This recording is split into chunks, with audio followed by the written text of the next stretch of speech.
Hey everyone, what's up? It's me, Pagey here once again with another video, and we are through another week of 2020 with either everyone looking forward to Christmas now, or just the new year of 2021 to just, move on to bigger and better things.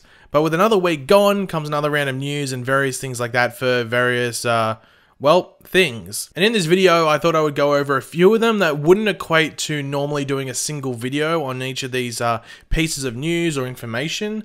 I was probably going to call it the DC TV News Roundup, but that sounded like we were going to a rodeo or something, so I might just call it the DC Multiverse or DC Multiverse News or something like that. Sounds a bit better, but if this sounds like a good video series just to include smaller pieces of news, with minimal information or not too much to go over them specifically, but still enough to talk about for like a couple of minutes each and combine a few into one video, let me know in the comment section down below. I want your feedback. But there are actually a good amount of things to discuss in this video, so let's not waste too much time and get into them. But of course, if you're going to enjoy the video, it would be awesome if you could drop a like and it shows support. As I said, let me know your various opinions in the comment section down below about the series, but also on these specific things, because I'm sure there's some feedback that you'd want to give for one or two of them, maybe all of them.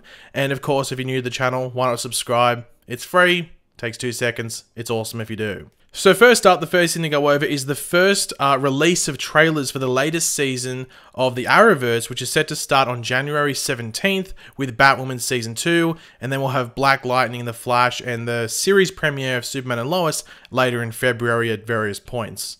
But with Batwoman Season 2, that's starting first, so it makes sense that they would have be the first to get trailers or promos coming out, whichever way you want to put it. So there were 2 released over the past week. I think one was released on Sunday night and the other one was released earlier today from when I'm making this, but yesterday from when you're watching it. So we're going to play them for you back to back. You can look at them and then we'll have a chat about them. Last chance to stream Batwoman Season 1 free. And on Sunday, January 17th, you'll be ready for a whole new Bat. Boo! Stream Batwoman Season 1 free now, only on the CW app. Time to be powerful.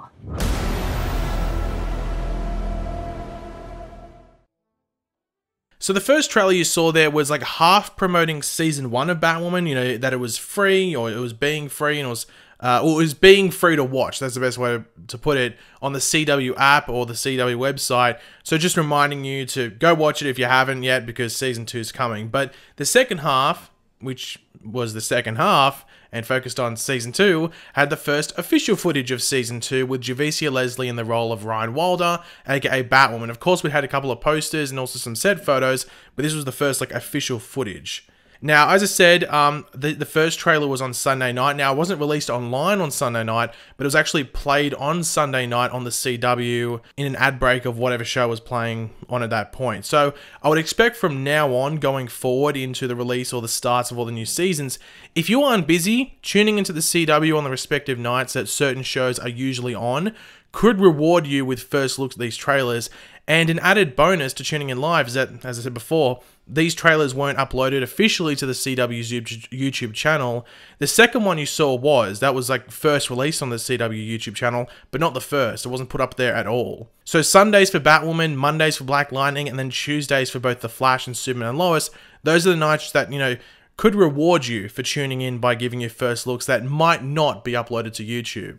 But in regards to footage seen in both of those trailers specifically for Season 2, it looks good. I mean, Javicia Leslie looks good in the role. She looks good as Ryan Wilder and the bits of Batwoman that you do see. But there isn't a lot to take from it at the same time. They're very quick, they're very short at the same time as well. We are going to have to wait for either the first episode when it comes out in mid-January, or a more extensive or extended trailer. I am curious as to whether they promote Batwoman Season 2 almost as a completely new show. I can see them meeting somewhere in the middle of promoting it more than they would a normal Season 2 of a show, but maybe not on the level of a completely new show like Superman and Lois will most likely receive, or even Stargirl earlier this year.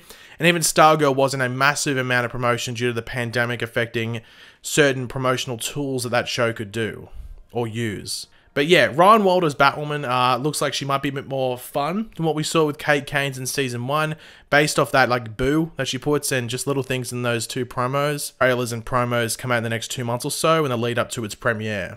Next up in this multiverse of news is that we finally got the casting of Jakeem Thunder, person on Stargirl, to possess the coveted and elusive Thunderbolt pen, or the pink pen, as it is more commonly referred to. We recently did have Jim Gaffigan cast in the voice role of the Thunderbolt Genie within the pink pen, so it then turned to the waiting game for the Jakeem casting. Now, Decider.com were the ones to nab this exclusive and drop this casting information, so Alcoya Brunson, hopefully I'm pronouncing their first name correctly,